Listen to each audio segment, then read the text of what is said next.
Lors d'une conférence organisée par la Commission nationale du droit international sous le thème « Le droit international et la protection des biens culturels en cas de conflit armé », les intervenants ont estimé que les attaques contre les biens culturels vont bien au-delà de la destruction des constructions matérielles, mais constituent des attaques contre la mémoire, la dignité et l'avenir de populations entières.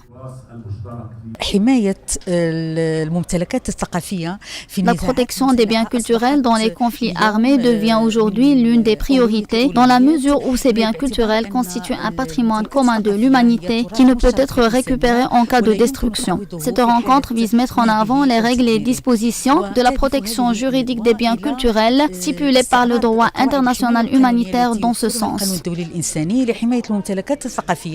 Les participants à cette rencontre, axée sur le développement des législations nationales pour la protection des biens culturels et les propriétés protégées par le droit international humanitaire, ont relevé que la multiplication des conflits interreligieux et interethniques implique la destruction de biens de caractère civil, notamment culturels.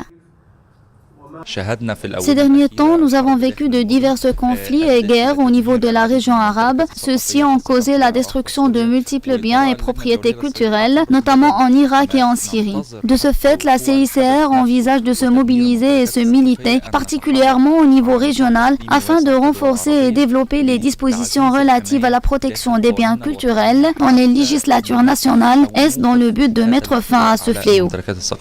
Cette conférence assigne pour objectif d'orienter les efforts des secteurs gouvernementaux et les institutions concernées vers l'application du droit international humanitaire pour la protection des biens culturels en cas de conflit armé et de mettre en avant le rôle de ces instances.